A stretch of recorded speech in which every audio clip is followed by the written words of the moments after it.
Oy, magandang araw po muli mga kababayan ko. Alam nyo ba na sinasabi nila na dahan-dahan na daw lumulubog ang bangka ni dating Pangulong Duterte? Pero bago natin pag-usapan yan, paalala naman doon sa mga nakakalimot. Sana wag nyo naman pong kalimutang i-like yung ating video at mag-subscribe na rin dito sa aking munting channel bilang suporta. Maraming salamat po. Totoo kaya na dahan-dahan nang lumulubog ang bangka ng ating dating Pangulong Duterte? Balita po ito mula sa People's Tonight, basahin natin. Sinabi po ni Davao City Mayor Sebastian Baste Duterte na siya daw ay nahihirapan kasunod ng pagkakansila ng hakbang na maisog peaceful rally doon po sa Tacloban na naka-schedule noong May 25. At ayon kay Mayor Baste, basahin na lang natin din. The aim is to express sentiments in order for us to help build this nation.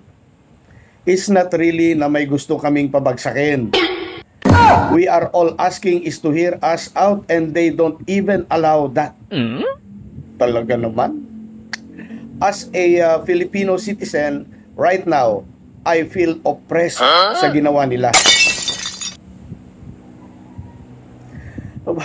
Maganda naman palang layunin nila eh. Pero teka, bakit parang kabaliktaran yata nakikita ng taong bayan sa nakalipas nilang mga maisog rally? Ano? Kung saan, ang isinisigaw ay pamimersyonal.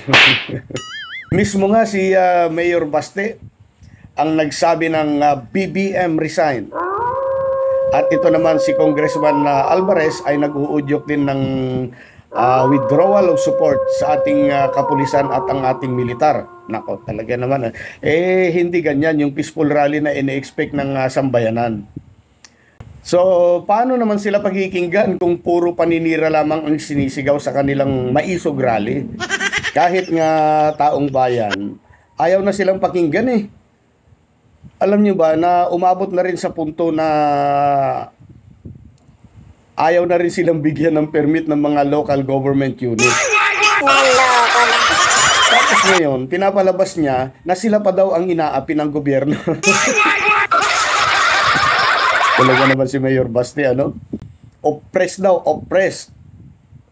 Aping-api na po ba kayo dahil sa hindi pagbibigay ng permit? O kaya hindi kayo napagbibigyan doon sa inyong mga maisog rally?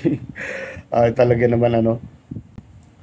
Alam niyo ba na may mga nagsasabi din na dapat daw suspindihin itong si Mayor Baste bilang mayor ng Davao City habang iniimbestigahan ang pagsibak ng mga pulis sa Davao City kaugnay na nangyaring war against drug para maiwasan daw na maimpluwensyahan ang investigasyon.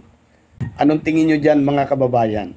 Dapat ba talagang suspindihin muna si Mayor Baste habang nagkakaroon ng investigasyon patungkol sa issue na yan? Bahala na kayo mag-isip o kaya i-comment nyo na lang sa ating comment section mamaya. Okay, malipat naman tayo dito kay dating Pangulong Duterte na kung saan nagbawas or naglagas na naman ang suporta dito. Maliban sa kanyang hinaharap na issue sa ICC, eto ang gobernador ng Cebu City na si Governor Gwendolyn Garcia ay formal nang nag-resign bilang miyembro ng PDP Laban na partido ni PRRD. Ano? Kasalukuyan ito na pinamumunuan ni Congressman Alvarez. At nilagay pa doon sa kanyang resignation ay effective immediately. Nako, talaga naman, talagang ayaw na niya.